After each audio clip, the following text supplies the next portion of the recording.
ہندوستان پاکستان کی جیسا ہوگی. جب پتا ہو کہ لڑائی ہونی ہے تو ہم اپنے بندے نہیں مرنے دیتے.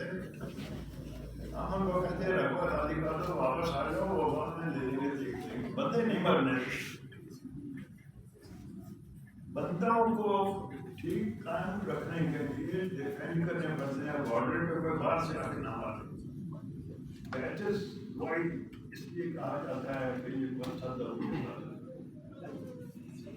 آخر گھر کے اندر جو جب لڑائی جھگڑا ہو جائے آپس میں مارنا شروع ہو جائے ایک دوسرے کو تو پھر اس وقت فوج دیکھتی ہے کیا ہو رہا ہے کیا نہیں ہو رہا ہے.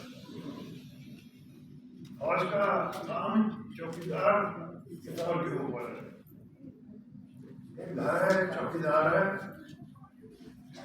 بچے اس کے مالک کے گھر میں دو بچے آپس میں لڑتے ہیں چاقو لے کے ایک دوسرے کو مارنے کے لیے تو کیا چوکیدار چپ رہے گا اس کا کام نہیں ہے تو ان کا کچھ کوشش کرے گا ختم کروائے.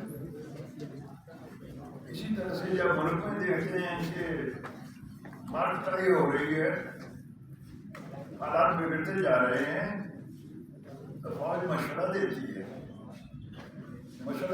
ہے کہ یہ حالات ٹھیک نہیں ہے بندے مر رہے ہیں ٹھیک نہیں ہے. ہم بندے مرتے نہیں دیکھ سکتے.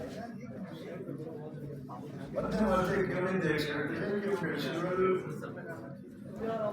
باتوں میں فرق یہ ہے کہ تجارت کرتے ہیں نفع ہوا نقصان ہوا آج نقصان ہوا تو کل کا نفع ہو جائے گا. زندگی پاکستان فوج جو ہے وہ زندگی کے ساتھ کھیلتی ہے. ایک دفعہ بندہ چلا جائے مر جائے شہید ہو جائے تو واپس نہیں آتا. اس لیے انہوں نے بڑے خیال سے وہاں کو مشورہ دیتی رہتی ہے کہ یہ گورنمنٹ کا حصہ ہوتے تھے اپنے سپیریئرس کو کہ یہ کرو یہ نہ کرو. اب باقی گورنمنٹ کی مرضی ہے آگے یہ جو کرے. یہ جو ہے موٹی بات جو ہے آپ کی ٹھیک ہے. اس کے ساتھ کنیکٹڈ ہو جاتا ہے پیسے کی جی فوج ریگنگ کرواتی ہے الیکشنوں میں. فوج ریگنگ کیسے کرواتی ہے؟ ووٹر لے جاتے ہیں تو الیکشن کمیشن کا مطابق بیٹھا ہوتا ہے.